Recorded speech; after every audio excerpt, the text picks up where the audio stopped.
حضور کی قربت کا ذریعہ بھی درود ہے۔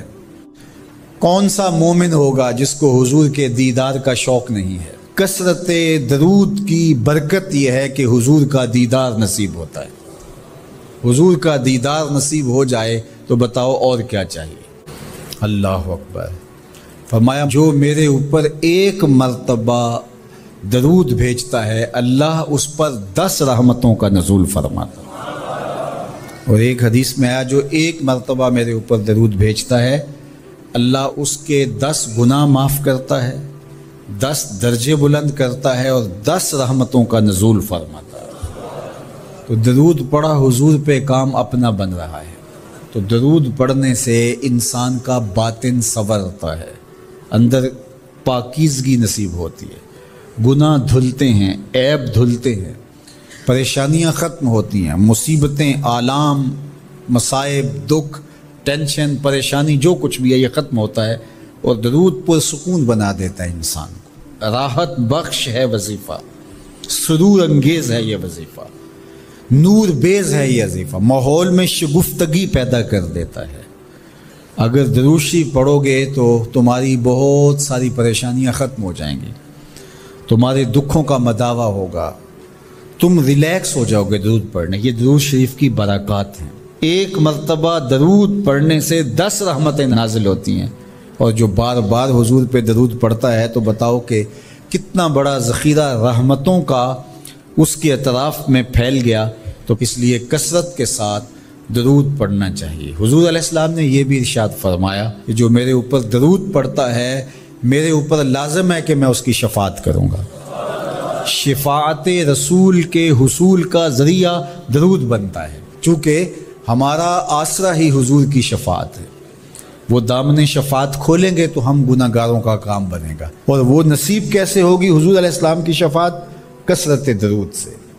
یہ بھی ارشاد فرمایا آقا کریم نے قیامت کے دن میرے سب سے زیادہ قریب وہ ہوگا جو کثرت کے ساتھ میرے اوپر درود پڑھنے والا ہو۔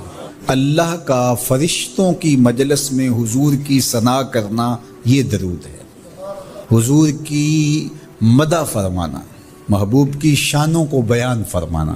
یہ صحیح بخاری میں صلاۃ کا ترجمہ حضرت ابو العالیہ رضی اللہ تعالی عنہ سے کیا گیا ہے۔ تو پھر درود کا مفہوم بہت وسیع ہے۔ حضور کی مدح و توصیف، حضور کے حسن کا بیان، حضور کے خصائل کا عنوان، آقا کریم کے شمائل کا تذکرہ، حضور علیہ السلام کے فضائل کی باتیں، حضور کی عظمتوں کا عنوان، یہ سب کچھ درود کے زمرے میں آتا ہے۔ اور پھر ساتھ صیغہ بھی درود کا ہو اور اس میں شانیں بھی حضور کی ہوں، جس طرح درود تاج میں ہے، تو اس میں حضور پر درود بھی بھیجا گیا اور ساتھ حضور کی عظمتوں کو بھی بیان کیا گیا۔ تو یہ ایک خوبصورت گلدستہ بن گیا۔ درود شریف کے جو مفاہیم بیان کیے گئے ہیں ان سب مفاہیم کو یہ اپنے جلو میں لیے ہوئے ہے یہ درود۔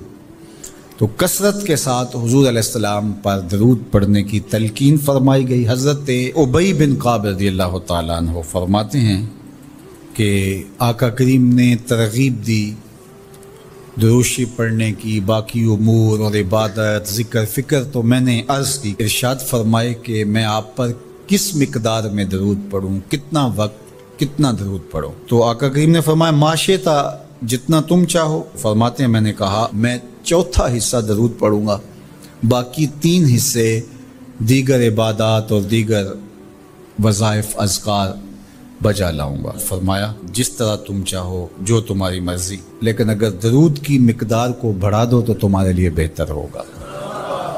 تو میں نے کہا النصف، میں آدھا وقت درود پڑھا کروں گا اور باقی چیزیں باقی آدھے وقت میں کروں گا۔ فرمایا جس طرح تم چاہو، لیکن اگر درود کی مقدار کو بڑھا دو تو تمہارے لیے بہتر ہوگا۔ میں نے کہا کہ حضور میں 2 حصے درود پڑھوں گا اور 1 حصہ باقی وظائف اوراد بجا لاؤں گا۔ فرمایا جیسے تمہارا دل چاہے، لیکن اگر تم درود کی مقدار کو بڑھا دو تو تمہارے لیے بہتر ہوگا۔ فرماتے ہیں میں نے کہا حضور میں پڑھوں گا ہی درود، سارا وقت میں آپ پہ درود ہی پڑھتا رہوں گا۔ فرمایا پھر تمہارے سارے دکھ، تکلیف، اذیتیں، پریشانیاں، اس کے لیے یہ درود کفایت کرے گا اور تمہارے گناہوں کی مغفرت فرما دی جائے گی۔ تمہاری پریشانیاں، تمہاری اذیتیں، تمہارے دکھ، دور موجود میں لفظ بولا جاتا ہے ٹینشن، تمہاری ساری ٹینشن، تمہارے سارے معاملات حیات کی بے ترتیبیاں، پریشانیاں، دکھ، اذیتیں، سب کچھ ختم ہو جائے گا۔ درود سب دردوں کا مداوع ہو جائے گا، سب دکھوں کا علاج ہو جائے گا، سب پریشانیوں کا حل ہوگا، سب مصیبتوں کا مداوع بن جائے گا، اور ساتھ ساتھ تمہارے گناہ بھی بخش دیے جائیں گے۔ تو درود جتنی کثرت کے ساتھ پڑھا جائے اللہ کی اتنی ہی رحمتیں نازل ہوتی ہیں۔ تو باقی وظیفے، باقی اوراد وہ بھی فضل و شرف والے ہیں، لیکن حضور نے فرمایا کہ پھر تمہارے لیے ایک درود ہی کافی ہو جائے گا۔